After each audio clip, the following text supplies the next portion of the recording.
ನಾರಾಯಣಂ ನಿಖಿಲಪೂರ್ಣಗುಣೈಕದೇಹಂ ಸರ್ವಜ್ಞಮಚ್ಯುತಮಪೇತ ಸಮಸ್ತದೋಷಂ ಪ್ರಾಣಸ್ಯ ಸರ್ವಚಿದಚಿತ್ ಪರಮೇಶ್ವರಸ್ಯ ಸಾಕ್ಷಾದಧೀಶ್ವರಮಿಯಾಂ ಶರಣಂ ರಮೇಶಂ. ಸರಿ ನೋಡ್ರಿ, ಆಪ ಇತಿ ಆಪಹ ಇತಿ ಅಂತನ್ನೋ ಭಾಗವನ್ನ ನಿನ್ನೆ ದಿವಸ ಓದ್ತಾ ಇದ್ವಿ. ಏನ್ ವಿಷಯ ಬಂದಿತ್ತು? ಮನಸ್ಸಿನಿಂದ ಭಗವಂತನು ಆಪದ ಹಾಗೂ ವರುಣನ ಸೃಷ್ಟಿಯನ್ನ ಮಾಡ್ತಾನೆ ಅಂತ ಬಂತು. ಹಾಗೆ ಬಂದ ಕೂಡಲೇ ಮುಂದಿನ ಪ್ರಶ್ನೆ ಏನ್ ಬಂತು? ಮುಂದಿನ ವಿಷಯ ಏನ್ ಹೇಳಿದ ಅಂದ್ರ ಎಲ್ಲಾ ದೇವತೆಗಳಿಗೂ ಆಪಹ ಅಂತ ಹೆಸರದ ಅಂತ ಹೇಳ್ಬಿಟ್ಟ. ಅದಕ್ಕ ಮಹಾಲಕ್ಷ್ಮಿ ಕೇಳಿದ್ಲು, ಎಲ್ಲಾ ದೇವತೆಗಳಿಗೂ ಆಪಹ ಅಂತ ಹೆಸರು ಯಾಕೆ ಬಂತು ಅಂತ 3 ರೀತಿಯಿಂದ ಉತ್ತರವನ್ನ ಕೊಟ್ಟ ಪರಮಾತ್ಮ. ಏನಂತ? ತಂದೆ ಮಕ್ಕಳ ಸಂಬಂಧ ಇದ್ದದರಿಂದಾಗಿ ಆಪಹ ಅಂತನ್ನುವ ಹೆಸರನ್ನ ಕೊಡ್ಬೇಕು. ಎರಡನೆಯದ್ದು, ಹಾಲು ನೀರುಗಳ ಮಿಶ್ರಣ ಇದ್ದಂತೆ ಮಿಶ್ರಣವಾದಾಗ ನೀರಿಗೂ ಹಾಲು ಅಂತ ಕರೀತಾರ, ಅದಕ್ಕ. ಮೂರನೇದ್ದು ಹೇಳಿದ್ರು, ಎಲ್ಲವೂ ನನ್ನ ಅಧೀನವಾದದ್ದರಿಂದ ಅವನೇ ಅಂತನ್ನೋ ವ್ಯವಹಾರವನ್ನ ಮಾಡುವುದು ಉಂಟು ಅಂತ 3 ಕಾರಣಗಳನ್ನ ಕೊಟ್ಟಿದ್ದಾನೆ ಪರಮಾತ್ಮ. ಅದಿಷ್ಟು ನಿನ್ನೆ ನಾವು ಉಪನಿಷತ್ತಿನಲ್ಲೇ ಓದಿ ಮುಗಿಸಿದ್ದೇವೆ. ಇವತ್ತು ಅದನ್ನಿಷ್ಟನ್ನು ಭಾಷ್ಯದಲ್ಲಿ ಓದಬೇಕಾಗಿದೆ. ತಗೊಳ್ರಿ, ಭಾಷ್ಯವನ್ನು ತಗೊಳ್ರಿ. ಏನಂತಾರ?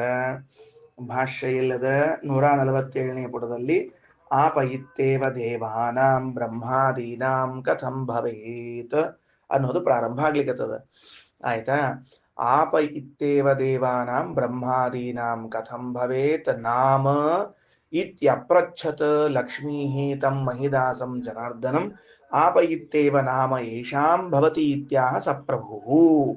ಇಷ್ಟು ದೀರ್ಘ ವಿವರಣೆಯನ್ನು ಶ್ರೀಮದಾಚಾರ್ಯ ಕೊಟ್ಟಿದ್ದಾರೆ. ಏನಂತ ಕೊಟ್ರು ಅಂತಂದ್ರೆ, ನೋಡ್ರಿ, ಲಕ್ಷ್ಮೀದೇವಿ ಪ್ರಶ್ನೆ ಮಾಡಿದ್ಲು, ಪರಮಾತ್ಮ ಉತ್ತರ ಕೊಟ್ಟ ಅನ್ನುವ ಮಾತನ್ನ ಹೇಳಿದ್ರು ಶ್ರೀಮದಾಚಾರ್ಯ. ಅವಳೇನ್ ಪ್ರಶ್ನಿಸಿದ್ಲು? ದೇವತೆಗಳಿಗೆ ಆಪ ಅಂತ ಹೆಸರು ಯಾಕೆ ಅಂತ. ಉತ್ತರ ಏನ್ ಕೊಟ್ಟ ಪರಮಾತ್ಮ? ದೇವತೆಗಳಿಗೆ ಆಪ ಅಂತ ಹೆಸರು ಅಂತ ಉತ್ತರ ಕೊಟ್ಟ. ಅದು ವಿವರಣೆಯನ್ನು ಮುಂದೆ ಕೊಡ್ತಾನೆ ಅಂತ ಇಟ್ಕೊಳ್ರಿ. ಈ ಪ್ರಶ್ನೋತ್ತರ ಅಂತನ್ನೋದು ಮೂಲದಲ್ಲಿ ನಮಗೆ ತೋರಿ ಬರುವುದಿಲ್ಲ. ಮೂಲವಾಕ್ಯ ನೋಡ್ರಿ, ಆಪಾಹ ಇತ್ಯಾಪಹ ಇತಿ ಅಂತದ ಅಲ್ಲಿರೋದು. ಆಪಾಹ ಇತ್ಯಾಪಹ ಇತಿ ಅಂತದ.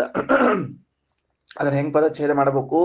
ಆಪಾಹ ಅದು ದೀರ್ಘ ಹೇಳಬೇಕು, ಇತಿ ಆಮೇಲೆ ಆಪಹ ಇತಿ ಅಂತ ಹೇಳಬೇಕು.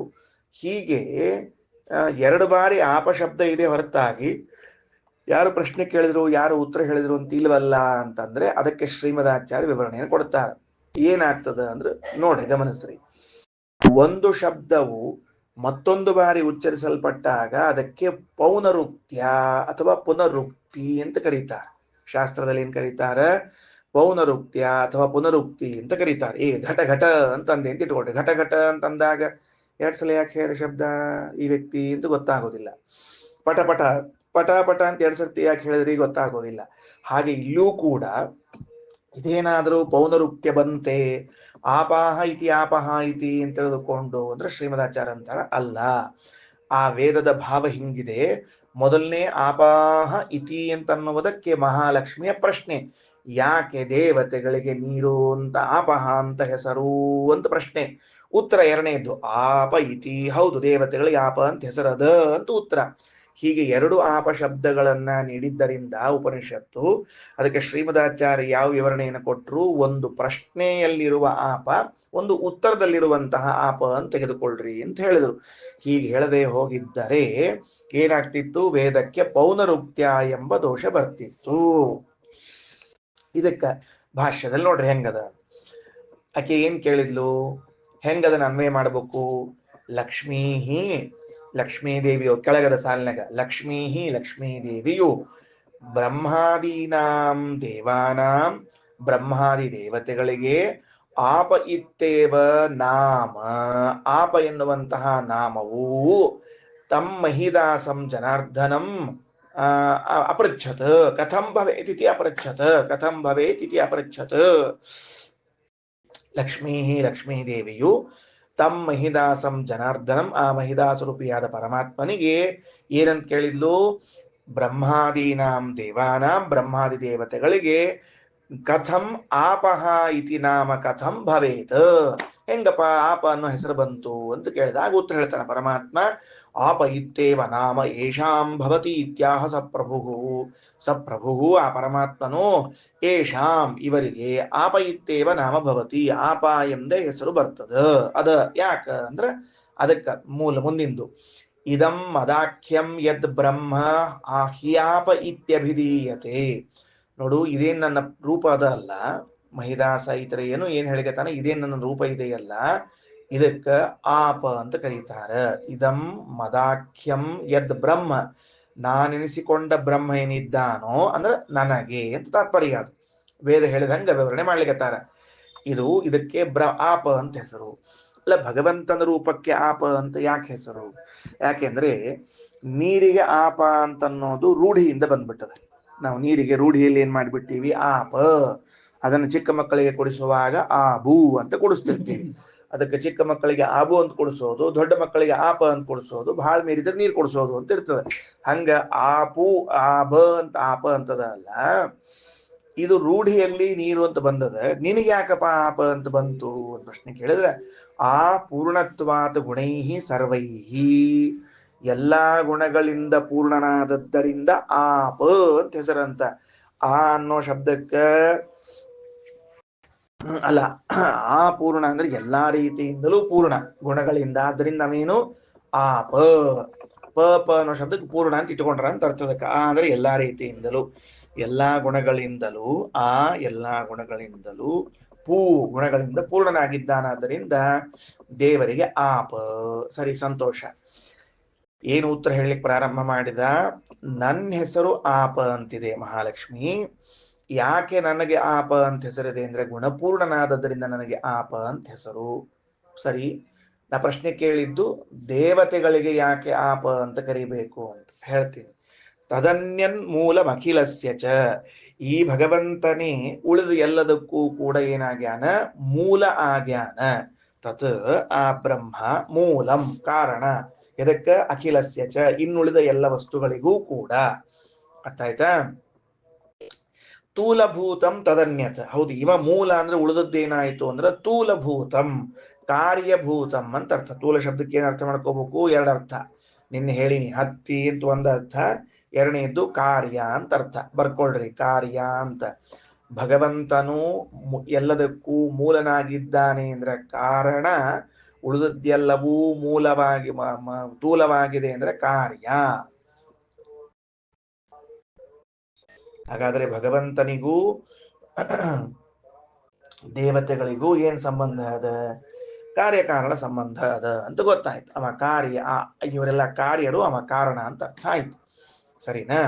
ತದನ್ಯತ್ತು ಮುಗಿತಲ್ಲಿಗೆ. ಪಿತಾಹ್ಯೇಷ ಜನಾರ್ದನ ಪುತ್ರ ಬ್ರಹ್ಮಾದಯ ಸರ್ವೇ. ಇಷ್ಟ ಅರ್ಥ ಆಯ್ತು. ಮತ್ತ ಏನಾಯ್ತು ಈಗ? ಬಿಡಿಸಿದ ಪರಮಾತ್ಮ. ಅದಕ್ಕೆ ಆಚಾರ ಬಿಡಿಸ್ತಾ ಇದ್ದಾರೆ.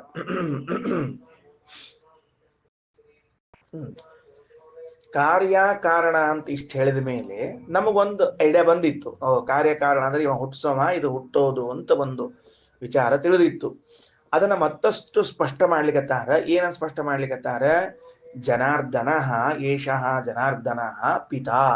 ಈ ಜನಾರ್ದನ ಇದ್ದಾನ ಪರಮಾತ್ಮ, ಇವ ತಂದೆಯಾಗಿದ್ದಾನೆ. ಸರ್ವೇ ಬ್ರಹ್ಮಾದಯ ಪುತ್ರ, ಬ್ರಹ್ಮಾದಿಗಳೆಲ್ಲರೂ ಕೂಡ ಏನಾಗ್ಯಾರ? ಮಕ್ಕಳಾಗ್ಯಾರ ಅಂತ ಹೇಳಿದರು. ನೋಡ್ರಿ, ಈಗ ಭಾಷ್ಯ ಹೆಂಗ್ ಹೊಂಟದ ಅಂತಂದ್ರ, ಉಪನಿಷತ್ತಿಗೆ ವ್ಯಾಖ್ಯಾನ ಮಾಡ್ತಾ ತಮ್ಮ ವಾಕ್ಯಕ್ಕೆ ವ್ಯಾಖ್ಯಾನ ಮಾಡ್ಕೋತ ಹೊಂಟದ. ಅದು ಇಲ್ಲಾಂದ್ರೆ ಸಮಸ್ಯೆ ಆಗ್ತದೆ. ಉಪನಿಷತ್ತನ್ನು ಆಸ್ ಇಟ್ ಈಸ್ ಟ್ರಾನ್ಸ್ಲೇಟ್ ಮಾಡಿಬಿಟ್ರೆ ನಮ್ಗೆ ಅರ್ಥನೇ ಆಗಂಗಿಲ್ಲ. ಅದ್ರ ಸಲುವಾಗಿ ಹಿಂಗ್ ಹೊಂಟದ. ಸರಿ ಆಯ್ತಾ? ಹಂಗಾದ್ರೆ ಭಾಷ್ಯದಿಂದ ನಮಗ ಆದ ಲಾಭ ಏನು ಅಂತ ನೋಡಿದರೆ, ಪೌನರುಕ್ತ್ಯ ಪರಿಹಾರ ಮೊದಲನೇದ್ದು. ಆಪಾಹ ಇತಿ ಅನ್ನೋ ಪೌನರುಕ್ತ್ಯ ಪರಿಹಾರ ಮಾಡಿ ಪ್ರಶ್ನೋತ್ತರ ಅಂತ ಮಾಡಿದ್ರು. ಇದಂಬೈ ಮೂಲಂ ಅಧಸ್ಥೂಲಂ ಅಂದಾಗ ಪರಮಾತ್ಮ ಜಗತ್ತಿಗೆ ಕಾರಣ, ಜಗತ್ತು ಕಾರ್ಯ. ಅವ ಜನಕ, ಇವ ಜನ್ಯ ಅಂತ ತಿಳಿದು ಬಂತು. ಇಷ್ಟು ತಿಳಿದು ಬಂದ ಮೇಲೂ ಕೂಡ ಭಾಷ್ಯದಲ್ಲಿ ಶ್ರೀಮದಾಚಾರ್ಯರು ಮತ್ತೇನ್ ತೋರಿಸ್ಕೊಡ್ತಾರ ಅಂದ್ರೆ, ಇವರೆಲ್ಲರಿಗೂ ಪರಮಾತ್ಮ ತಂದೆಯಾಗಿದ್ದಾನೆ, ಇವರೆಲ್ಲರೂ ಮಕ್ಕಳಾಗಿದ್ದಾರೆ ಅಂತ ತಿಳಿಸಿಕೊಡ್ತಾರೆ.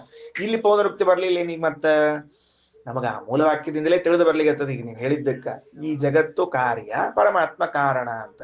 ಕಾರ್ಯಕಾರಣ ಅಂದ್ರೆ ಏನು? ಹುಟ್ಟೋದು, ಹುಟ್ಟಿಸೋನು ಅಂತ ಅರ್ಥ. ಅಷ್ಟು ತಂದೆ ಮಕ್ಕಳು ಅನ್ನೋ ಅರ್ಥ ಬರ್ತಿರುವಾಗ ಮತ್ತೆ ಯಾಕೆ ಹೇಳಿದರು ಅಂತ ಕೇಳಿ ಉತ್ತರ ಕೊಡ್ತಾರ. ನೈವಾಯಂ ವೃಕ್ಷ ಮೂಲವತ್. ಯಾಕೆ ಬಿಡಿಸಬೇಕಾಯಿತು ಅಂದ್ರೆ ಕಾರ್ಯಕಾರಣ ಅಂತ ಅನ್ನೋದು ಬೇರೆ ಕಡೆಗಳಲ್ಲೂ ಕಂಡು ಬರ್ತದೆ. ಹೆಂಗ? ಮೊಸರು ಇದೆ, ಈ ಮೊಸರಿಗೆ ಕಾರಣ ಯಾವುದು ಅಂತ ಕೇಳಿದ್ರೆ ಹಾಲು. ಹಾಲಿಲ್ಲದೆ ಮೊಸರಾಗ್ಲಿಕ್ಕೆ ಬರೋದಿಲ್ಲ, ಸರಿನಾ? ಬೆಣ್ಣೆಗೆ ಕಾರಣ ಯಾವುದು ಅಂತ ಕೇಳಿದ್ರೆ ಮೊಸರು. ತುಪ್ಪಕ್ಕೆ ಮೂಲ ಕಾರಣ ಯಾವುದು ಅಂದ್ರೆ ಬೆಣ್ಣೆ. ಹಿಂಗೆ ಹೇಳಿ ಬರ್ತದೆ. ಹಾಗಾದ್ರೆ ಇಲ್ಲೂ ಕೂಡ ಏನ್ ಸಂಬಂಧ ಅದ? ಕಾರ್ಯಕಾರಣ ಸಂಬಂಧ ಅದ. ತುಪ್ಪ ಎದರಿಂದ ಮಾಡಿಪ್ಪ? ಬೆಣ್ಣೆಯಿಂದ ಮಾಡಿಯೋ ಏನ್ ಆಕಾಶದಿಂದ ಮಾಡಿಯೋ ಅಂತ ಯಾರು ಕೇಳೋದಿಲ್ಲ. ಕೇಳ್ತಾರ ಹೇಳಿ ನೋಡಂತ. ಏನು ಮತ್ತೇನು ಆಕಳ ಹಾಲು ಕೊಡ್ತೀಯೋ ಮತ್ತೆ ಇನ್ನೇನ್ರ ಎಮ್ಮಿ ಪಮ್ಮಿ ಹಾಲು ಹಿಂಗ ಕೇಳಿಬೋದು. ಅಂದ್ರೆ ಹಿಂಗ ಏನಾಯ್ತು ಅಂದ್ರೆ ಕಾರ್ಯಕಾರಣ ಸಂಬಂಧ ಹೇಳ್ಬೇಕು ನೀವಲ್ಲಿ. ಅಲ್ಲೂ ಒಂದು ಕಾರ್ಯಕಾರಣ ಸಂಬಂಧ ಅದ. ಎಲ್ಲಿ? ಹಾಲು ಮೊಸರಾಗುವಿಕೆ, ಮೊಸರಿಗೆ ಕಾರಣ ಹಾಲು, ಹಾಲಿನ ಕಾರ್ಯ ಮೊಸರು ಅಂತ ಅನ್ನುವಲ್ಲಿಯೂ ಕಾರ್ಯಕಾರಣ ಶಬ್ದ ಬರ್ತದೆ. ಹಂಗ ಬ್ರಹ್ಮ ಮತ್ತು ದೇವತೆಗಳು, ಪರಮಾತ್ಮ ಮತ್ತು ದೇವತೆಗಳು ಕಾರ್ಯಕಾರಣ ಅಂತಂದಾಗ ಹಾಲು ಮೊಸರಿನಂತೆ ಅಂತ ಆಗಿಬಿಟ್ರೆ ಹೇಳಿದ್ನಲ್ಲ, ಹಾಲು ಹೋಗಿ ಮೊಸರಾಗಿ ಕುತ್ಕೊಂಡ್ಬಿಡ್ತದೆ. ಹಂಗ ಪರಮಾತ್ಮ ಹೋಗಿ ಈ ಜಗತ್ತಾಗಿ ಕುತ್ಕೋಬೇಕಾಗ್ತದ. ಅದಕ್ಕಲ್ಲಪ್ಪ ನೈವಾಯಂ ವೃಕ್ಷ ಮೂಲವತ್. ಗಿಡದ ಮೂಲ ಏನಂತಾರೆ ಅದಕ್ಕ? ಬೀಜದಂತೆ ಅಲ್ಲ, ಬೀಜದಂತೆ ಅಲ್ಲ. ಯಾಕ? ಬೀಜವಾಗಿ ಬಿಟ್ರೆ ಗಿಡ ಹುಟ್ಕೊಂಡ್ಬಿಡ್ತೀವೋ ಅಂದ್ರೆ ಮುಂದೇನಾಗಂಗಿಲ್ಲ, ಗಿಡ ಅದು ಬೀಜ ಕಾಣಿಸಂಗಿಲ್ಲ. ಸರಿನಾ? ಯಾಕೆ ಅನ್ಬಾರ್ದು? ಹಂಗ ಅಂತೀವಿ ಅಂತಂದ್ರ ಸ್ವತಂತ್ರತ್ವ ಜಗನ್ನಾಥ ಪಿತೃತ್ವಾತ್ ಪರಮೇಶಿತು. ಜಗನ್ನಾಥ ಸ್ವತಂತ್ರತ್ವಾತ್, ಸರಿ, ಹಂಗ ಹೇಳ್ಬಾರ್ದು. ವೃಕ್ಷದ ಮೂಲದಂತೆ ಅನ್ನಬಾರ್ದು. ಯಾಕ ಅಂದ್ರೆ ಸ್ವತಂತ್ರತ್ವಾತ್ ಪರ ಅನಪೇಕ್ಷ ಸತ್ವಾದಿ ಮತ್ವಾತ್. ನೆನಪಿಟ್ಟುಕೊಳ್ರಿ, ಆ ಪರಮಾತ್ಮ ಸ್ವತಂತ್ರನಾಗಿದ್ದಾನಂದ್ರೆ ಪರಾಪೇಕ್ಷೆ ಉಳ್ಳವನಾಗಿಲ್ಲ. ಇನ್ನೊಬ್ಬರನ್ನ ಇಟ್ಕೊಂಡು ಮತ್ತ ನಾ ಹೆಂಗ್ ಮಾಡ್ಬೇಕು ಏನ್ ಮಾಡ್ಬೇಕು ಅಂತೇನಿಲ್ಲ. ಜಗನ್ನಾಥ ಸ್ವತಂತ್ರತ್ವಾತ್ ವೃಕ್ಷ ಮೂಲವತ್ ನ ಅಂತ ಅನ್ವಯ. ಜಗನ್ನಾಥ ಸ್ವತಂತ್ರ ವೃಕ್ಷ ಮೂಲವತ್ ನ. ಯಾಕ? ಸ್ವತಂತ್ರತ್ವಾತ್ ಅಂತ ಅನ್ವಯ ಮಾಡಿದ್ರಿ. ಈಗ ಪರಮಾತ್ಮನು ವೃಕ್ಷದ ಮೂಲವಾದ ಬೀಜದಂತೆ ಅಲ್ಲ. ಕಾರಣ ಏನು ಅಂತ ಕೇಳಿದ್ರೆ ಸ್ವತಂತ್ರನಾದದ್ದರಿಂದ ಅಂತ ಅನುಮಾನ ಮಾಡಿದರು. ಸರಿ ಹೋಯ್ತಾ? ಅಷ್ಟೇ ಅಲ್ಲ, ಭಗವಂತ ವೃಕ್ಷ ಮೂಲ ಅಲ್ಲ ಅನ್ನೋದ್ರ ಜೊತೆಗೆ ಬ್ರಹ್ಮಾದಿ ದೇವತೆಗಳು ಉಪಾದೇಯರೂ ಅಲ್ಲ, ಅವರಿಂದ ವಿಕಾರಗೊಂಡವರೂ ಅಲ್ಲ ಅಂತ ತಗೋಬೇಕು. ಯಾಕ? ಭಗವಂತ ವಿಕಾರಗೊಳ್ಳುವನಲ್ಲ ಅಂದ್ಮೇಲೆ ವಿಕಾರಗೊಂಡವರು ಬ್ರಹ್ಮಾದಿಗಳು ಅಲ್ಲ. ಅವ್ರ ಹೆಂಗ್ ವಿಕಾರ ಆಗ್ತಾರೆ? ಚೇತನ ಅವ್ರ ವಿಕಾರ ಏನ ಅವರೇನ್ರ ಬರುವುದಿಲ್ಲ. ಅದರಿಂದ ಹೇಳಬಾರದು ಅಂತ ಹೇಳಿ. ಸರಿ, ಮುಂದೋಗ್ಲಿ. ಪರಮೇಶಿತು ತನ್ನಾಮ ಆಪ ಇತಿ ಹೇತದ್ ಬ್ರಹ್ಮ ರುದ್ರಾದೀನಾಂ ಭವೇತ್. ಹಿಂಗ ಪಿತಾಪುತ್ರ ಸಂಬಂಧ ಇದ್ದುದರಿಂದ ಭಗವಂತನ ನಾಮವಾದ ಆಪ ಎನ್ನುವುದು ಬ್ರಹ್ಮ ರುದ್ರಾದೀನಾಂ ಭವೇತ್, ಬ್ರಹ್ಮ ರುದ್ರಾದಿಗಳಿಗೂ ಆಗ್ತದ. ಹೆಂಗ? ಯಥಾ ಯದವ ಇತ್ತೇವ ರಗವಃ ಕುರವಸ್ತಥಾ. ನೋಡ್ರಿ ಎಷ್ಟು ಚಂದ ಹೇಳಿದ್ರು. ಯದವಹ ರಗವಹ ಇತ್ತೇವ ಕುರವಸ್ತಥಾ. ಕುರುಗಳು, ಆಮೇಲೆ ಯದುಗಳು, ರಘುಗಳು ಅಂತ ಹೇಳಿದಾಗ ಹೆಂಗ ತಂದೆ ಹೆಸರೆಲ್ಲ ಮಕ್ಕಳಿಗೆ ಬಂದದ ಹಂಗ. ಪುತ್ರ ನಾಮ ಪಿತುಶ್ಚ ಸ್ಯಾತ್ ತತ್ತಂತ್ರತ್ವಾತ್ ಸುತಸ್ಯ ಹಿ ತತ್ ಯಥಾ ಪಿತಾಮಹಾದ್ಯಾಶ್ಚ ಪಿತರೋ ನಾಮ ಕೀರ್ತಿತಾಃ. ಪುತ್ರ ನಾಮ ಪಿತುಶ್ಚ ಸ್ಯಾತ್, ಮಗನ ಹೆಸರನ್ನು ತಂದೆಗೆ ಕರ್ಲಿಕ್ಕೆ ಬರ್ತದ. ಯಾಕ? ತತ್ತಂತ್ರತ್ವಾತ್ ಸುತಸ್ಯ ಹಿ, ಮಗನು ಅಪ್ಪನ ಅಧೀನನಾದದ್ದರಿಂದ ಅವನ ಹೆಸರನ್ನು ಇವನಿಗೆ ಕರ್ಲಿಕ್ಕೆ ಬರ್ತದೆ. ಹೆಂಗ? ಪಿತಾಮಹಾದ್ಯಾಶ್ಚ ಪಿತರೋ ನಾಮ ಕೀರ್ತಿತ. ಅಜ್ಜನಿಗೆ ಅಪ್ಪ ಅಂತ ಕರಿತೀವೋ ಇಲ್ಲೋ? ಕರದೇ ಕರೀತದ. ಯಾಕೆ ಕರೆಯಂಗಿಲ್ಲ? ಅಜ್ಜನಿಗೆ ಅಪ್ಪ ಅಂತ ಕರೆಯಂಗಿಲ್ಲ ಮತ್ತೆ. ಅಂದ್ರೆ ಕಾರಣ ಏನು? ಅಪ್ಪ ಅವರ ಅಧೀನನಾಗಿದ್ದಾನೆ. ಯಾರ ಅಧೀನನಾಗಿದ್ದಾನೆ? ಅಜ್ಜನ ಅಧೀನನಾಗಿದ್ದರಿಂದಾಗಿ ಕರ್ಲಿಕ್ಕೆ ಬರ್ತದ. ಹೌದಾ ಸ್ವಾಮಿ, ಬಹಳ ಸಂತೋಷ ಆಯ್ತು ನೀವು ಹೇಳಿದ್ರಿ. ಒಂದು ಸಂತೋಷದ ಸುದ್ದಿ ಏನಾಯ್ತು ಅಂದ್ರೆ, ಈಗ ನಾವು ವ್ಯವಹಾರ ಮಾಡೋದು ಕನ್ಫ್ಯೂಸ್ ಆಗಿ ಕೂತ್ಕೊಳ್ತು ನಮ್ಗೆ. ಏನ್ ವ್ಯವಹಾರ ಮಾಡೋದು ಕನ್ಫ್ಯೂಸ್ ಆಯ್ತು ಅಂದ್ರೆ, ಮಗನ ನಾಮವನ್ನು ತಂದೆಗೆ ಹೇಳಲಿಕ್ಕೆ ಬರ್ತದ. ಯಾಕ ಅಂದ್ರೆ ಮಗ ಅಪ್ಪನ ಅಧೀನನಾಗ್ಯಾನ, ಅದಕ್ಕೆ ಅಪ್ಪ ಮಕ್ಕಳಿಗೆ ಹೇಳಲಿಕ್ಕೆ ಬರ್ತದ. ಅಂದ್ರೆ ಈಗ ವ್ಯವಹಾರದಲ್ಲಿ ಕಷ್ಟ ಆಯಿತು. ಯಾಕೆ ವ್ಯವಹಾರದಲ್ಲಿ ಕಷ್ಟ ಆಯಿತು ಅಂತಂದ್ರೆ, ಮಗನ ಹೆಸರಿನಿಂದ ಯಾರನ್ನ ಕರಿಬೇಕು ಹೇಳ್ರಿ? ನಾವೀಗ ಅಪ್ಪನನ್ನ ಕರಿಬೇಕೋ ಮಗನ್ ಕರಿಬೇಕೋ? ಬಂತಲ್ ಪ್ರಶ್ನೆ. ಇಬ್ಬರಿಗೂ ಬರ್ತದೆ ಅಂತ ಹೇಳ್ಬಿಟ್ರಿ ನೀವು. ಮಗನ ಹೆಸರನ್ನ ಅಪ್ಪಗೂ ಹೇಳ್ಬಹುದು ಮಗುಗೂ ಹೇಳ್ಬಹುದು ಅಂತ ಹೇಳಿದ್ರಿ. ಯಾಕ? ಅಧೀನಾಗ್ಯಾನ ಎಂಬುದಕ್ಕೆ. ಯಾರಿಗೆ ಕರಿಬೇಕು ಅಂತ ಪ್ರಶ್ನೆ ಬಂದ್ರೆ ಉತ್ತರ ಕೊಡ್ತಾರೆ. ತಥಾಪಿ ಮುಖ್ಯ ವೃತ್ತಿಯ ವ್ಯವಹಾರ ವ್ಯವಸ್ಥಿತಿ. ಆದರೂ ಕೂಡ ಮುಖ್ಯವಾದ ವೃತ್ತಿಯಿಂದ ವ್ಯವಹಾರ ಸ್ಥಿತಿ ಇರ್ತದ. ಒಂದು ಶಬ್ದಕ್ಕೆ ಮುಖ್ಯಾರ್ಥ ಅಮುಖ್ಯಾರ್ಥ ಅಂತ ಹೇಳಿರ್ತದೆ. ಅದಕ್ಕೆ ಅದನ್ನ ನೋಡ್ಕೊಂಡು ವ್ಯವಹಾರ ಮಾಡಬೇಕೆ ಹೊರತಾಗಿ ಯಾರನ್ನು ಕರಿಬೇಕು ಅಂತ ಗದ್ಲಕ್ಕೆ ಹಾಕುವ ಅವಶ್ಯಕತೆ ಇಲ್ಲ. ಗೊತ್ತಾಯ್ತಾ ಏನಂತ ತಿಳ್ಕೊಂಡು ಹೇಳಿ? ಒಂದು ಶಬ್ದಕ್ಕೆ ಮುಖ್ಯಾರ್ಥ ಹಾಗೂ ಅಮುಖ್ಯಾರ್ಥಗಳಿರ್ತದೆ. ಶಬ್ದದ ಮುಖ್ಯಾರ್ಥದಿಂದ ಅವರನ್ನು, ಅಮುಖ್ಯಾರ್ಥದಿಂದ ಇವರನ್ನು ಕರಿಬೇಕು. ಓಕೆ. ಆಪ ಇತ್ತೇವ ದೇವಾನಾಂ ಸರ್ವೇಷಾಂ ಪ್ರದದೌ ಹರಿಹಿ. ಆಪ ಎನ್ನುವಂತಹ ಹೆಸರನ್ನು ಎಲ್ಲ ದೇವತೆಗಳಿಗೂ ಪರಮಾತ್ಮ ಕೊಟ್ಟು ಬಿಟ್ಟ. Okay, done. ಈಗ ಒಂದು ಪ್ರಶ್ನೆ ಮತ್ತ ಆಪ ಎನ್ನುವ ಹೆಸರನ್ನ ಪರಮಾತ್ಮ ಎಲ್ಲರಿಗೂ ಕೊಡ್ಲಿ ಬೇಡ ಅಂದಿಲ್ಲ. ವೈಯಕ್ತಿಕವಾಗಿ ಅವರಿಗೆ ಹೆಸರು ಅವನು ಬರೀ ಎಲ್ಲರಿಗೂ ಆಪ ಅಂತ ಕರೆಯೋದು ಹಂಗಾರ ಹೆಂಗಪ್ಪ ಅಂದ್ರೆ ಸಾಗರರು ಅಂತ ಕರೆದು ಬಿಟ್ರು. 60,000 ಮಂದಿನ ಒಮ್ಮೆ ಸಾಗರರು ಅಂತ ಕರೆದು ಬಿಟ್ರು. 100 ಮಂದಿನ ಕೌರವರು ಅಂತ ಕರೆದ್ರಂತ. ಹಂಗ ಇವ್ರೆಲ್ಲಾರನು ಆಪಹ ಅಂತ ಇಷ್ಟ ಕರೆಯೋದೇನು ಅಂದ್ರೆ ಅಲ್ಲ. ಆಪಹ ಅಂತ ಅನ್ನೋದು ಸಾಮೂಹಿಕವಾದ ಹೆಸರೇ ಹೊರತಾಗಿ ಇಂಡಿವಿಜುವಲ್ ಆದ ಹೆಸರಲ್ಲ. ಮತ್ತೆ ಇಂಡಿವಿಜುವಲ್ ಆದ ಹೆಸರವ ಇಲ್ಲೋ ಅವ. ಹಂಗಾರ ಆ ಹೆಸರುಗಳು ಸ್ವತಂತ್ರ ಏನು ಅಂದ್ರೆ ಅಲ್ಲ. ಸ್ವಕೀಯಮೇವ ನಾಮ ಅನ್ಯಾನಿ ಪೃಥಕ್ ಪೃಥಗದಾತ್ ಪ್ರಭು ನಾರಾಯಣಾದಿ ನಾಮಾನಿ ದದೌ ತಾನ್ಯಸ್ಯ ಕೇಶವ. ಬಹಳ ಚಂದ. ಎಷ್ಟು ಮಹತ್ವದ ಅಂಶದ ಅಂದ್ರೆ ಇಲ್ಲಿ ಭಗವಂತ ತನ್ನ ಹೆಸರುಗಳನ್ನೇ ಉಳಿದವರಿಗೂ ದಾನ ಮಾಡ್ಯಾನ. ಪ್ರಾಯ ಏನಾಗ್ತದೆ ಗೊತ್ತೇನ್ರಿ? ನಾವು ತಂಬಿಗೆ ಥಾಲಿ ದಾನ ಮಾಡಬಹುದು, ವಸ್ತ್ರ ದಾನ ಮಾಡಬಹುದು, ದುಡ್ಡು ದಾನ ಮಾಡಬಹುದು. ನಿಮ್ ಹೆಸರೇ ಕೊಡ್ರಿ ಅಂದ್ರೆ ಯಾರು ಕೊಡ್ಲಿಕ್ಕೆ ತಯಾರಾಗೋದಿಲ್ಲ. ಯಾರು ಕೊಡ್ತಾರೆ ಹೇಳೋಣ ಅಂತ? ದೇವರ ಔದಾರ್ಯ ಎಷ್ಟದ ಅಂದ್ರೆ ತನ್ನ ಹೆಸರನ್ನೇ ದಾನ ಮಾಡಿಬಿಟ್ಟ. ರುದ್ರ ಅಂತ ತನ್ನ ಹೆಸರು. ನೀ ಇಟ್ಕೋಪ್ಪ, ನೀ ಅನ್ಕತ್ ವ್ಯವಹಾರ ಮಾಡ್. ಮತ್ತೆ ಏನ್ ಮಳಿ ಬರ್ತದೆ? ಇನ್ನ ನಿನ್ಗೆ ಹೆಸರೇ ಇಲ್ಲ.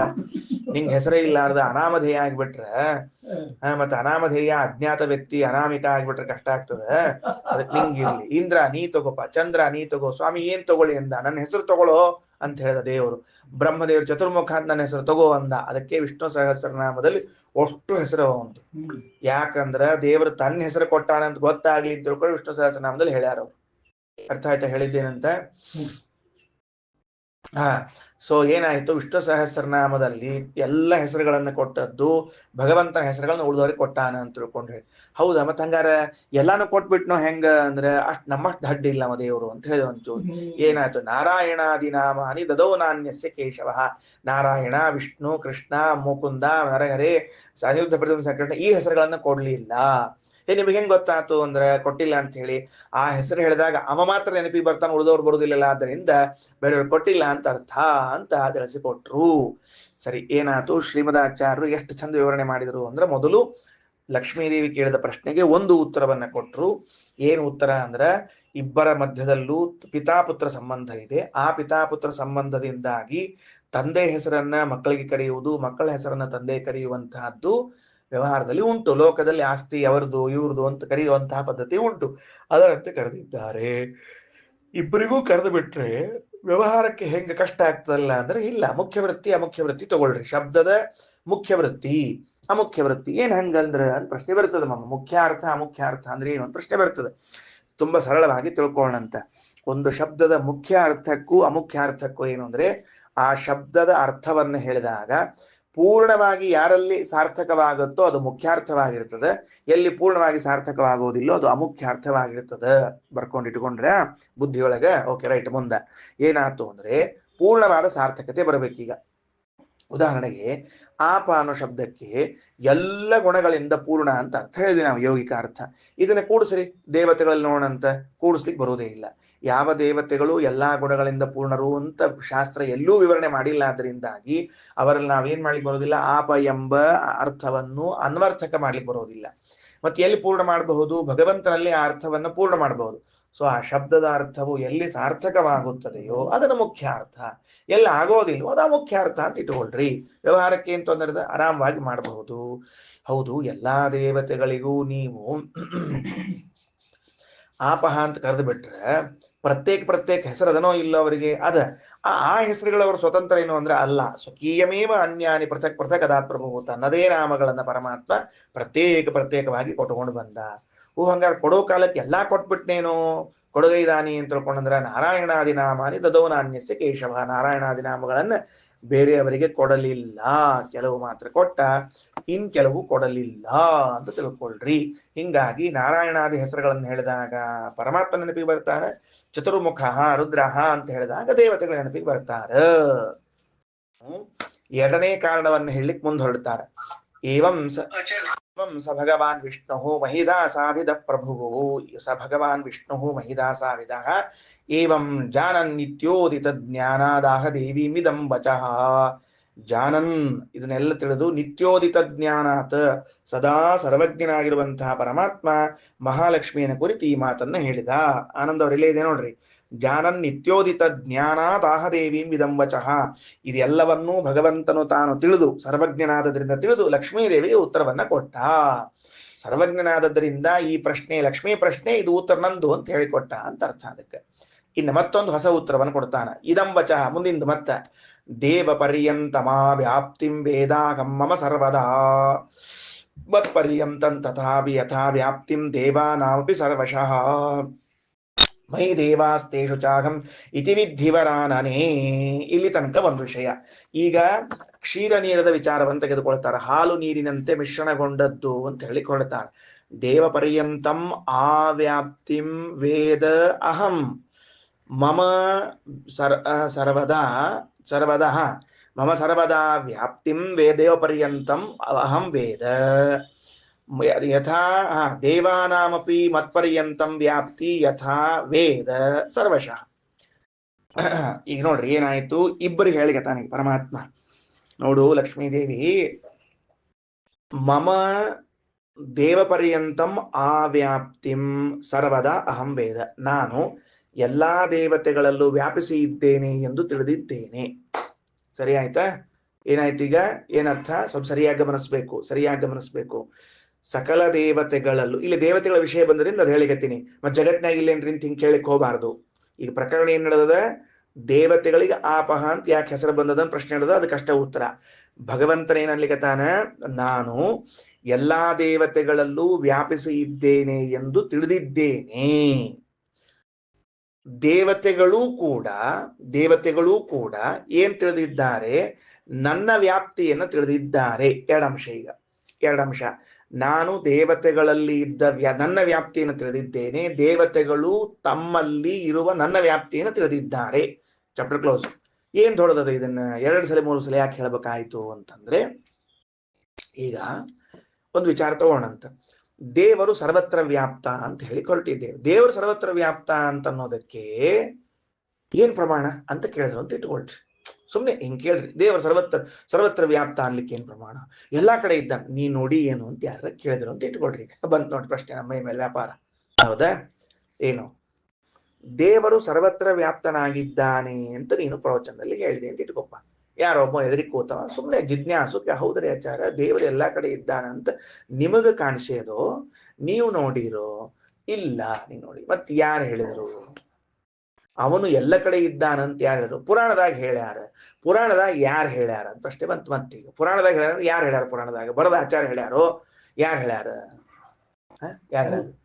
ಬರದ ಆಚಾರ ಹೇಳ್ಯಾರ ಅಂತ ಇಟ್ಕೊಳ್ರಿ. ಮತ್ತೊಂದು ಪ್ರಶ್ನೆ, ಇಲ್ಲ ಯಾರು ಪುರಾಣದವು? ಯಾರೋ ಒಬ್ರು ವಸಿಷ್ಠರೋ ವಿಶ್ವಾಮಿತ್ರರೋ ಯಾರೋ ಒಬ್ರು ಇಂದ್ರರೋ ಚಂದ್ರರೋ ಬರೆದಿದ್ದಾರೆ ಅಂತ. ಅಲ್ರಿ ಆಚಾರ್ಯ, ವ್ಯಾಪ್ತ ಆದವರ ದೇವರು ಇವ್ರು ಹೆಂಗ್ ಬರ್ಲಿಕ್ಕೆ ಸಾಧ್ಯ ಆತ್ರಿ? ಅವ ವ್ಯಾಪ್ತಾಗ ಏನಂತ ತಿಳ್ಕೊಂಡು ಹೇಳಿ. ಏನ್ ಇವ್ರು ವ್ಯಾಪ್ತರಾಗ್ಯಾರ? ಅವ್ ಹೇಳಿಕತ್ತಿದಂತ ಊಟ ಕೂತವ್ ಸಾಕ್ರೋ ನನ್ ಹೊಟ್ಟೆ ತುಂಬಿದ. ಸುಮ್ ಕೂಡು, ನನಗೆ ಗೊತ್ತಾಗ್ಲಿ ನಿನಗೆ ಹೊಟ್ಟೆ ತುಂಬಿಲ್ಲ ಅಂತ ಹೇಳಿದ್ರೆ, ಅಲ್ಲೋ ನಿನಗೇನ್ ಗೊತ್ತಾಗ್ತದ ಹೊಟ್ಟೆ ನಾನು ತುಂಬಿದ್ದದು?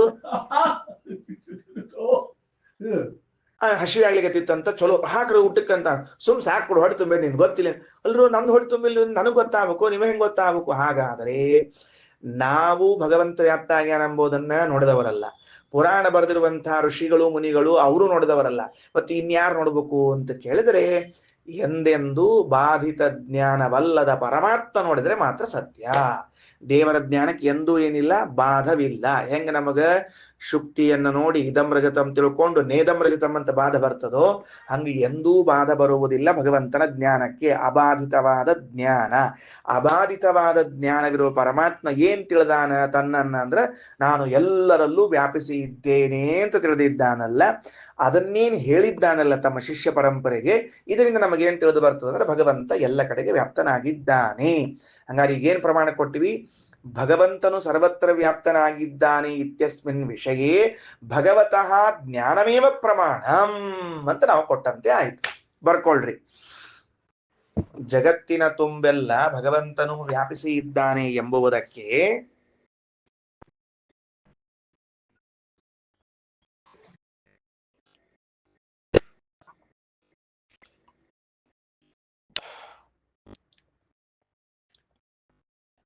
ಅಲ್ಲಿ ತಾನು ವ್ಯಾಪಿಸಿ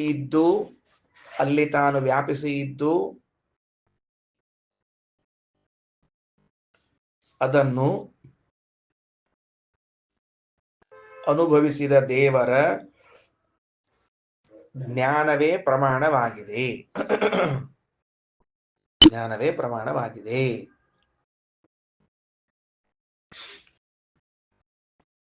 ಒಂದು. ಎರಡನೇದ್ದು, ದೇವತೆಗಳು ಕೂಡ ಭಗವಂತನು ತಮ್ಮಲ್ಲಿ ವ್ಯಾಪಿಸಿ ಇದ್ದದ್ದನ್ನು ಅಷ್ಟರ ಮಟ್ಟಿಗೆ ಆ ಹಂತದವರೆಗೆ ಅವರು ತಿಳ್ಕೊಂಡಿದ್ದಾರೆ.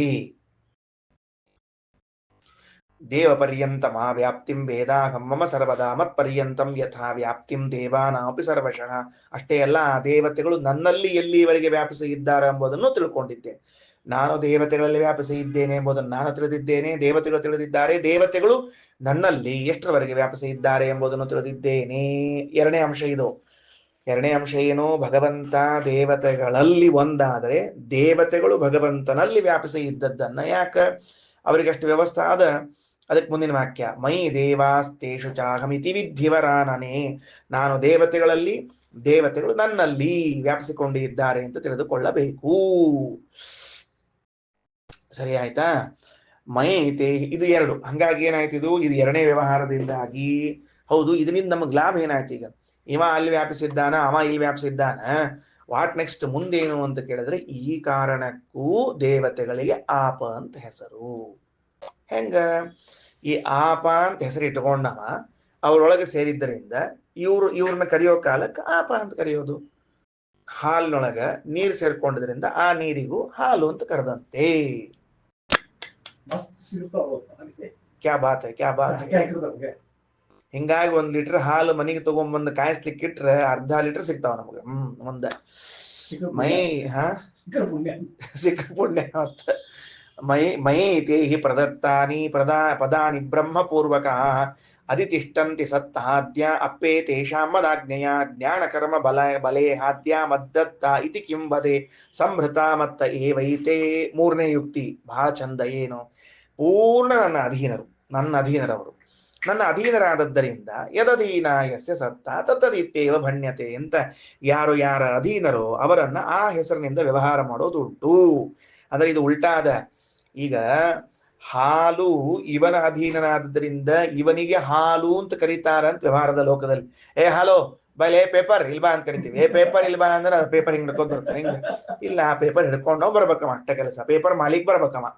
ಈ ಉಲ್ಟಾ ಈಗ ಏನು ಅಂದ್ರ, ಇವನ ಅಧೀನವಾಗಿದ್ದರಿಂದ ಅದು ಆ ಹೆಸರಿನಿಂದ ಇವನನ್ನ ಕರೀತಾರಲ್ಲ, ಇವನ ಹೆಸರಿನಿಂದಲೂ ಇದನ್ನ ಕರಿಲಿಕ್ಕೆ ಬರ್ತದ ಅಂತ ವ್ಯವಹಾರ ಮಾಡ್ಲಿಕ್ಕತ್ತಾರ. ಈಗ ಉಲ್ಟಾ ಏನೀಗ ಭಗವಂತನಿಗೆ ಆಪ ಅಂತ ಹೆಸರದ. ಇಂಥ ಆಪ ಎನ್ನುವ ಹೆಸರಿನ ಅಧೀನವಾಗಿ ಇವೆಲ್ಲವೂ ಇದ್ದದ್ದಕ್ಕೆ ಎಷ್ಟು ಅಧೀನವ ಅಂದ್ರೆ ಬ್ಯಾರೆ ಹೆಸರನ್ನ ಏನ್ ಕರಿಬೇಕ್ರಿ? ಅವನ ಹೆಸರೇ ಕರೆದ್ ಬಿಡ್ರಿ. ಯಾರ ಅಧೀನದ ಮತ್ತೆ ಅವನ ಹೆಸರು ಕರೆದ್ರೆ ಮುಗಿದು ಹೋತು. ಇನ್ನೇನ್ ಮಾಡ್ಲಿಕ್ಕೆ ಬರ್ತದೆ? ಇನ್ನ ಯಾರ್ದು ಒಬ್ಬರದ್ದು ಗಾಡಿ ಅದಂತ ಇಟ್ಕೊಳ್ರಿ, ವಾಹನ ಸ್ಕೂಟ್ರು. ಇವ್ ತಗೊಂಡು ಅಡ್ಡಾಡ್ತಿರ್ತಾನೆ. ಎಷ್ಟು ಅಡ್ಡಾಡ್ತಿರ್ತಾನೆ ಅಂದ್ರೆ 24 ಸ್ಕೂಟರ್ ಮೇಲೆ ಕೂತಿರ್ತಾನೆ ಇವ. ಅವತ್ತು ಹಾಗೆ ಹೇಳ್ತಿರಂಗಿಲ್ಲ. ಆ ಸ್ಕೂಟರ್ ನೋಡಿ ಅವನ ಹೆಸರು ಹೇಳಿದ್ರಂತೆ. ಸ್ಕೂಟರ್ ನೋಡಿದ ಕೂಡಲೇ ಇದ್ ನೋಡಪ್ಪ ಅವ ಅನ್ನಂತ. ಅಲ್ರಿ ಸ್ಕೂಟ್ರಿಗೆ ಹೆಂಗ್ರಿ ಅವ ಅಂತ ಕರಿತೀರಿ ನೀವು? ಯಾವ ರಾಮರಾವ ಕೃಷ್ಣರಾವ ಭೀಮರಾವ್ ಅಂತ ಇದ್ದ ಅಂತ ಇಟ್ಕೊಳ್ರಿ. ಆ ಸ್ಕೂಟರ್ ನೋಡ್ರಿ, ಏನ್ರಿ ಭೀಮರಾವ್ ಹೆಂಗಿದಿರಿ ಅಂತ ಯಾರೋ ಕೇಳಿದಂತ. ಅಲ್ರಿ ಅವ್ ಸ್ಕೂಟರ್ ನೋಡಿ ಭೀಮರಾವ್ ಅಂತ ಕರಿತೀರಲ್ರಿ. ಸರಿ, ಭೀಮರಾವ್ ಸ್ಕೂಟರ್ ಹೇಳೋ, ಅದಕ್ಕೆ ಇದನ್ನ ಮಾತಾಡ್ಸಿರೋ ಅವ್ನು ಮಾತಾಡ್ಸಿರೋ ಒಂದೇ ಹೇಳು ಅಂತ ಯಾರ ಏನ್ರಿ ಗೊತ್ತಾತಿಲ್ಲೋ? ಅದು ಕಾರು, ಅದು 24 ತಾಸು ಕಾರೋಬಾರ್ನಾಗ ಅಡ್ಡಾಡ್ತಿರಂತೀವ್. ಕಾರವಾರ ಮಾಡ್ಕೋತ ಎಲ್ಲ ಮಂದಿ ಕಾರವಾರ ಮಾಡ್ಕೋತ ಅಡ್ಡಿರ್ತದಂತೆ. ಆ ಕಾರ್ ಇಟ್ಟು ಹೋಗಿದ್ರಂತೆ ಯಾರೊಬ್ರು. ಅವನು ಕೂತಾ ನೋಡಿ ಇಲ್ಲಿ ಗುಂಡೇಶ ಅಂತ ಅವ್ನ್ ಕರೆದಂತ. ಈ ಕಾರಿಗೆ ಹೆಂಗ್ರಿ ಗುಂಡೇಶ ಅಂತ ಕರಿತೀರಿ ಅಂದ್ರೆ ಯದೀನ ಎಸ ಸತ್ತ ತತ್ತದಿತ್ಯವ ಭಣ್ಯತೆ ಅಂತ ವ್ಯವಹಾರ, ಅಷ್ಟೇ ಕೆಲಸ. ಹಂಗ ವ್ಯವಹಾರ ಅಂತ ಮತ್ತೊಂದು. ಅದಕ್ಕೆ ಮಯೈತೇಹಿ ಪ್ರದತ್ತಾನಿ ಪದಾನಿ ಬ್ರಹ್ಮಪೂರ್ವಕ ಪದಾನಿ. ಬ್ರಹ್ಮ ಪದವಿ, ಇಂದ್ರ ಪದವಿ, ಚಂದ್ರ ಪದವಿಗಳನ್ನೆಲ್ಲವನ್ನೂ ನಾನೇ ಕೊಟ್ಟಿದ್ದೀನಿ. ಅಧಿತಿಷ್ಠಂತಿ, ನಾ ಕೊಟ್ಟದಕ್ಕೆ ಅವರ ಪದಿ ಮೇಲೆ ಕೂತಾರ. ಸತ್ತಾದ್ಯಾಹ ಅಪ್ಪೇತೇಷ ಮದಾಜ್ಞೆಯ, ಇವರ ಅಸ್ತಿತ್ವ ಎಲ್ಲ ಇದ್ದುದು ನನ್ನ ಆಜ್ಞೆಯಿಂದ. ಅಲ್ಲ, ಇವರ ಅಸ್ತಿತ್ವನೇ ಇದ್ದದ್ದು ನನ್ನಿಂದ. ಪದಗಳು ಕೊಟ್ಟದ್ದು ನಾನು ಅಂದ್ಮೇಲೆ ಅವರ ಜ್ಞಾನ ಕರ್ಮ ಬಲ ಇಚ್ಛಾ ಇವೆಲ್ಲ ನನ್ನಿಂದ ಅಂತ ಏನ್ ಹೇಳ್ಬೇಕು? ಮತ್ತ ಎಲ್ಲವೂ ನನ್ನ ಅಧೀನ. ಸೊ ಯಾವ ವಸ್ತು ಯಾವರ ಅಧೀನವಾಗಿರ್ತದೋ ಆ ಹೆಸರನ್ನ, ಆ ವ್ಯಕ್ತಿ ಹೆಸರನ್ನ ಅದಕ್ಕೆ ಕರೀಲಿಕ್ಕೆ ಬರ್ತದ. ಓಕೆನಾ? 3 ಯುಕ್ತಿ. Chapter close. ಇದು ನಿನ್ನೆ ಹೇಳಿದ ಉಪನಿಷತ್ತಿನ ಭಾಷ್ಯ ವ್ಯಾಖ್ಯಾನ ಆಯ್ತು. ಈಗ ಇನ್ನು ಹೊಸ ಉಪನಿಷತ್ತು, ಮತ್ತೆ ಹೊಸ ಆದ ಸರಳದ ಲಘು ಲಘು ಹೋಗೋಣ ಅಂತ. ಏನಂತಾರ ಈ ಭಗವಂತನಿಗೆ? ಕೆಲವು ಹಿಂದಿನ ಬಂದದ್ದು, ಕೆಲವು ಹೊಸಾವು. ಸಗೇಶ ಗಿರಿಹಿ, ದೇವರಿಗೆ ಏನ್ ಕರೆದಾರ? ಗಿರಿ ಗಿರಿ ಅಂತ ಕರೆದಾರ. ಬಹಳ ಚಂದ ನೋಡ್ರಿ. ದೇವ್ರ ಹೆಸರೇನು? ಗಿರಿ ಅಂತ ಕರಿಬಹುದು. ದೇವರಿಗೆ ಗಿರಿ ಅಂತ ಕರಿಬಹುದು. ಚಕ್ಷು, ಶ್ರೋತ್ರಂ, ಮನಃ, ವಾಕ್ ಪ್ರಾಣ. ಸರಿನಾ? ವಾಕ್ ಪ್ರಾಣ. ಈ ಭಗವಂತನಿಗೆ ಗಿರಿ ಅಂತ ಕರೀತಾರ, ಚಕ್ಷು ಅಂತ ಕರೀತಾರ, ಶ್ರೋತ್ರಂ ಅಂತ ಕರೀತಾರ, ಮನಃ ಅಂತ ಕರೀತಾರ, ವಾಕ್ ಅಂತ ಕರೀತಾರ, ಪ್ರಾಣ ಅಂತ ಕರೀತಾರ. 6 ಹೆಸರುಗಳನ್ನು ಹೇಳ್ಬಿಟ್ಟಾರ. ಇದರಲ್ಲಿ ನಮಗೆ ಚಕ್ಷು, ಶ್ರೋತ್ರ, ಮನಸ್ಸು, ವಾಕ್, ಪ್ರಾಣ ಹಿಂದೆ ಬಂದ್ಬಿಟ್ಟದ. ಅವೆಲ್ಲ ಏನ್ ಬೇಕಾಗಿಲ್ಲ. ಗಿರಿಹಿ ಎಂಬುದು ತಗೊಳ್ರಿ. ತಂ ಬ್ರಹ್ಮಗಿರಿ ರೀತ್ಯ ಚಕ್ಷತೆ. ಬರೇ ಗಿರಿ ಅಂತ ಕರೆಯಂಗಿಲ್ಲ, ಬ್ರಹ್ಮಗಿರಿ ಬ್ರಹ್ಮಗಿರಿ ಅಂತ ಕರೀತಾರ. ಸರಿನಾ? ಓಕೆ. ಮುಂದೇನಪ್ಪಾ ಅಂದ್ರೆ, ಯಾರು ಗಿರತಿಹ ವೈ ದ್ವಿಷಂತಂ ಪಾಪ್ಮಾನಂ ಭ್ರಾತೃವ್ಯಂ ಪರ ಅಸ್ಯ ದ್ವಿಷನ್ ಪಾಪ್ಮ ಭ್ರಾತೃವ್ಯೋ ಭವತಿ ಏವಂ ವೇದ. ಯಾರು ಭಗವಂತನಿಗೆ ಬ್ರಹ್ಮಗಿರಿ ಅಂತ ಹೆಸರಿದೆಯೋ ಅಥವಾ ಗಿರಿ ಅಂತ ಹೆಸರಿದೆಯೋ, ಗಿರಿ ಅಂತಲ್ಲ ಬ್ರಹ್ಮಗಿರಿ ಅಂತ ತಿಳ್ಕೋಬೇಕು. ಇರ್ಲಿ, ಗಿರಿ ಬ್ರಹ್ಮಗಿರಿ ಎಂಬ ಹೆಸರನ್ನು ಯಾರು ತಿಳ್ಕೋತಾರೋ ಅವರ ಅಂತಃಶತ್ರುಗಳು ಬಾಹ್ಯ ಶತ್ರುಗಳೆರಡೂ ಕೂಡ ಗಿರಿಗಿರಿ ತಿರುಗಿ ಬೀಳ್ತಾರ ಅಂತ ಹೇಳಿರ್ತಾರ. ಗಿರಿ ಗಿರಿಗಿರಿ ತಿರುಗಿ ಬೀಳೋದು ಅಂತ ಅರ್ಥ. ಯಾಕ? ಶ್ರೀಮದಾಚಾರ್ಯ ಕೆಳಗೆ ತಾತ್ಪರ್ಯ. ಸಗೇಶ ಭಗವಾನ್ ಗಿರಿಹಿ ಗಿರಣಾತ್ ಸರ್ವಭೂತಾನಾಂ. ಎಲ್ಲ ಭೂತಗಳನ್ನು ಗಿರಣ ನುಂಗು ಹಾಕುವನು, ನಾಶ ಮಾಡುವನು. ಬರ್ದಿಟ್ಕೊಳ್ರಿ. ಗಿರಣ ಅಂದ್ರೆ ನುಂಗುವುದು. ಗೃ ನಿಗರಣೆ ಅಂತ ಧಾತು ಅದು. ನುಂಗೋದು, ನುಂಗೋದು. ನುಂಗಣ್ಣ ಅಂತಿರ್ತಾರೆ ನೋಡಿ ಕೆಲವರೆಲ್ಲ. ಕೆಲವರು ಮಂಗಣ್ಣ, ಕೆಲವರು ನುಂಗಣ್ಣ ಅಂತ ಹಿಂಗೆ. ಸರಿನಾ? ಗಿರಿ ಅನ್ನೋ ಶಬ್ದಕ್ಕೆ ಜಗತ್ತನ್ನು ನುಂಗುವನು, ತಾತ್ಪರ್ಯಾರ್ಥ ಜಗನ್ನಾಶಕ, ಜಗತ್ತನ್ನು ಪ್ರಳಯಗೊಳಿಸುವನು ಅಂತ ಅರ್ಥ. ಓಕೆನಾ? ಗಿರಣಾತ್ ಸರ್ವಭೂತಾನ.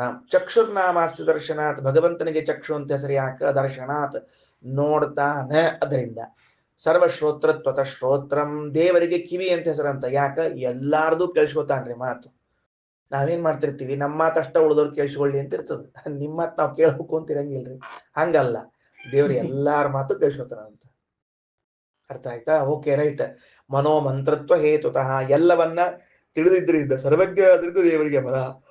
ಪ್ರಾಣನಾಮ ಪ್ರಣೇತೃತ್ವಾತ್. ದೇವರಿಗೆ ಏನ್ ಹೆಸರು? ಪ್ರಾಣ ಅಂತ. ಯಾಕ? ಪ್ರಣೇತ, ನಮ್ಮನ್ನೆಲ್ಲರನ್ನೂ ಕೂಡ ನೇಮಿಸುತ್ತಾನೆ, ಅದರಿಂದ ಅವನಿಗೆ ಪ್ರಣೇತ ಅಂತ ಹೆಸರು. ತಮೇನಂ ಗುಣಪೂರ್ತಿತಃ. ಇನ್ನೊಂದು ಕಾರಣ, ಪ್ರಾಣ ಅಂತ ಯಾಕೆ ಕರೀತಾರ ಅಂತಂದ್ರೆ, ಗುಣಪೂರ್ಣನಾದದ್ದರಿಂದ ದೇವರಿಗೆ ಪ್ರಾಣ ಅಂತ ಕರೀತಾರ ಅಂತ ಒಂದು ಹೊಸ ಅರ್ಥ ಇರ್ಬೇಕಿದು. ತಡ್ರಿ. ಇಲ್ಲ, ಬ್ರಹ್ಮ ಶಬ್ದ ಅರ್ಥ ಅದು. ಬ್ರಹ್ಮಗಿರಿ ಅಂತಲ್ಲ ಅದರದ್ದು. ತಮೇ ನಮ್ ಗುಣಪೂರ್ತಿತಃ. ಬ್ರಹ್ಮ ಶಬ್ದದ ಅರ್ಥ ಅದು ಭಗವಂತ ಗುಣಪೂರ್ಣನಾದ್ರಿಂದ ಬ್ರಹ್ಮ, ಸಂಹಾರಕರ್ತೃ ಆದ್ರಿಂದ ಗಿರಿ. ಗಿರಣಾಚ್ಚ ಅಖಿಲಸ್ಯಾಸ್ಯ ಪ್ರಾಹುರ್ ಬ್ರಹ್ಮಗಿರಿಂ ಪ್ರಭುಂ.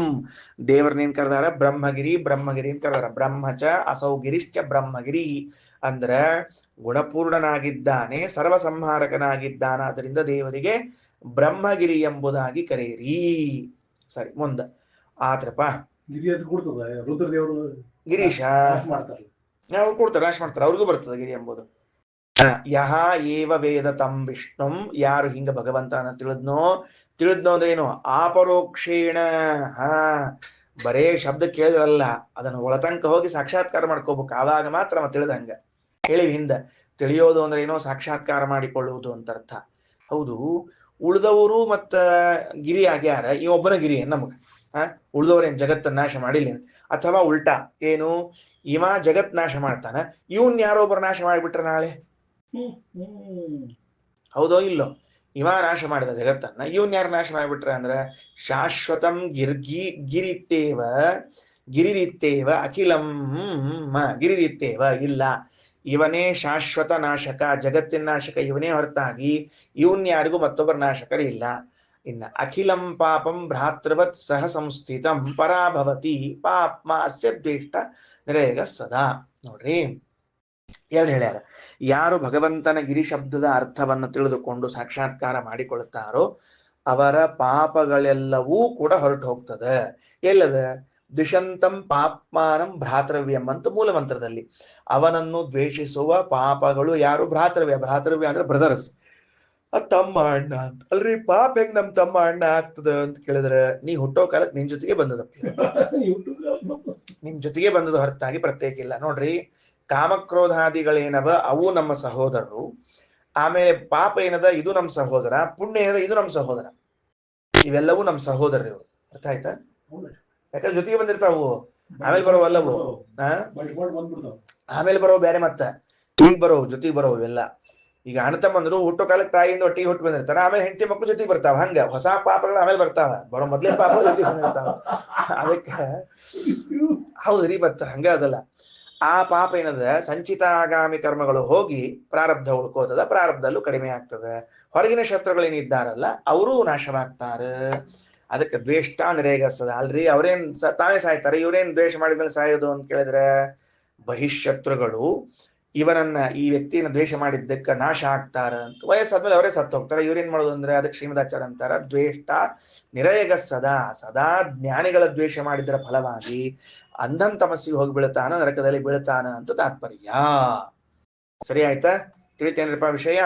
ಸರಿ, ಓಕೆ. ಮುಂದಿಂದು ಸ ಏಷೋ ಅಸುಹು ಸ ಏಷ ಪ್ರಾಣ ಸ ಏಷ ಭೂತಿಶ್ಚ ಅಭೂತಿಶ್ಚ. ಈಗ ಒಂದ್ ಸ್ವಲ್ಪ ಪ್ರವಚನ ಹೇಳ್ಬಿಡ್ತೀನಿ, ಕೇಳ್ಬಿಡಿ ಎಲ್ಲಾರು. ಆಮೇಲೆ ನಾಳೆ ಬೆಳಿಗ್ಗೆ ಪಾದ ವಾಕ್ಯ ಎಲ್ಲ ವಿವರಣೆ ಮಾಡೋಣಂತೆ. ಏನ್ ಹೇಳಲಿಕ್ಕೆ ಹೊರಟಾರಿ ಈಗ ಮುಂದೆ ಅಂತಂದ್ರೆ,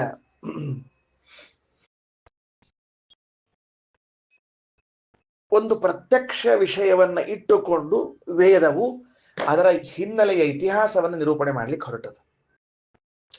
ಪ್ರತಿಯೊಬ್ಬರೂ ಕೂಡ ಸುಷುಪ್ತಿ ಅವಸ್ಥೆಯಲ್ಲಿ, ನೋಡ್ರಿ ಇದನ್ನ ಹೆಂಗ ವೇದ ಹೆಂಗ್ ಪ್ರೆಸೆಂಟ್ ಮಾಡ್ಲಿಕ್ಕೆ ನಮಗ ಅಂದ್ರೆ, ಎಲ್ಲರೂ ಬರ್ಕೊಳ್ಳೋದು ಓದೋದನ್ನು ಬಿಟ್ಟು ಬಿಟ್ಟು ಇಲ್ಲಿ ನನ್ನ ಕಡೆ ನೋಡ್ರಿ, ಅಂದ್ರೆ ಅರ್ಥ ಆಗ್ತದ. ಇಲ್ಲೇ ಇದ್ರೆ ನಿಮ್ಮ ಅರ್ಥ ಆಗ್ತದ, ಅದಕ್ಕೆ ನನ್ನ ಅರ್ಥ ಅಲ್ಲ. ಅದಕ್ಕೇನಾಗಿದೆ, ಮಲಗಿರ್ತೀವಿ, ಮಲಗಿದಾಗ ಎಲ್ಲರೂ ಕೂಡ ತಪ್ಪದೆ ಗೊರಕೆಯನ್ನ ಹೊಡಿತಾರೆ. ಗೊರಕೆಯನ್ನ ಹೊಡಿತಾರೆ. ಏನ್ರಿ NK ಕುಲಕರ್ಣಿ ಅವ್ರೆ, ಗೊರಕೆ ಹೊಡಿತೀರಿಲ್ಲೋ? ನಮ್ಗೇನ್ ಗೊತ್ತಿಲ್ರಿ, ಬಾಜುಕಿದ್ದವ್ರನ್ನ ಕೇಳ್ಬೇಕು. ಗೊರಕೆ ಹೊಡಿಬೇಕು. ಅದಕ್ಕೆ ನಾವು ಗುರುಕಿ ಹೊಡಿತೀವೋ ಇಲ್ಲೋ ಅಂದ್ರೆ ಬಾಜುಕಿದ್ದವ್ರು ನಮ್ಗೆ ಹೊಡಿಬೇಕು. ಎಷ್ಟು ಗೊರಕೆ ಹೊಡಿತೀವಿ ಅಂತ ಅವಾಗ ಗೊತ್ತಾಗ್ತದೆ. ಸರಿ, ಇದು ಕೆಲವರೇ ಅಂತಾರೆ, ಇಲ್ಲ ನಾವು ಎಂದೂ ಗುರುಕಿ ಹೊಡೆದೇ ಇಲ್ಲ ಅಂತಂತಾರೆ ಶ್ರೀನಿವಾಸ್. ಹಂಗ ಸುಳ್ಳದು, ಸರ್ವಾತ್ಮನ ಅಲ್ಲ, ಸರಾಫ್ ಸುಳ್ಳದು. ಎಲ್ಲರೂ ಗುರುಕಿ ಹೊಡಿತಾರೆ, ಹೊಡಿಲೇಬೇಕು. ಯಾಕ ಅಂತ ಪ್ರಶ್ನೆ ಆನಂದ್ ಅವ್ರು. ಏನ್ರಿ ಹಂಗೇನ್ ಕಂಪಲ್ಸರಿ ಏನ್ ನಾವು ಗುರುಕಿ ಹೊಡ್ಲಾರ್ದೇನೋ ಮೂಗಿಗೆ ಒಂದು ಔಷಧ ಹಾಕೊಂಡು ಹಿಂಗ್ ಇಟ್ಕೊಂಡು ಮಕ್ಕೋತೀವಿ ನಾವು ಅಂದ್ರೆ, ನೀ ಏನ್ ಮಲ್ಕೊಂಡ್ರು ಗುರುಕಿ ಹೊಡಿತೀವಿ. ಸೌಂಡ್ ಜೋರ್ ಬರ್ತದೋ ಬರಂಗಿಲ್ಲ ಬೇರೆ ವಿಷಯ. ಅದು ಸೈಲೆನ್ಸರ್ ಹೊಡೆಯೋದೇ ಅಟ್ಟೆ ಕೆಲಸ. ಏನಿದು? ಅದಕ್ಕ ಇದೇನು ನಾವು ಮಲಗಿದಾಗ ಗೊರಕೆ ಹೊಡಿತೀವಲ್ಲ, ಇದು ನೀವು ಗೊರಕೆ ಅಂತ ತಿಳಿಬೇಡ್ರಿ. ಮತ್ತೇನ್ ತಿಳಿಬೇಕು ಅಂದ್ರೆ, ದೇವತೆಗಳು ಮಾಡುವ ಒಂದು ಉಪಾಸನ ಅಂತ ತಿಳ್ಕೊಳ್ಬೇಕು. ದೇವತೆಗಳು ಮಾಡುವಂತಹ ಉಪಾಸನೆಗೆ ಸಾಕ್ಷಿ ಅಂತದ ನಮ್ಮ ಗುರುಕಿ ಅನ್ನೋದು. ದೇವತೆಗಳು ಹೆಂಗ ಉಪಾಸನ ಮಾಡ್ತಾರೆ ಎಂಬುದಕ್ಕೆ ಸಾಕ್ಷಿ ಅಂತ. ಯಾರ ಬಗ್ಗೆ? ಪರಮಾತ್ಮನ ಬಗ್ಗೆ. ಏನಂತ ಉಪಾಸನ ಮಾಡ್ತಾರ? ಪರಮಾತ್ಮನ ಬಗ್ಗೆ ದೇವತೆಗಳು ಏನಂತ ಉಪಾಸನ ಮಾಡ್ತಾರ ಎಂಬುದು ನಮ್ಮ ಗುರುಕಿ ಸಾಕ್ಷಿ ಹೇಳಿಕತ್ತದ ಅಂತಲ್ರು.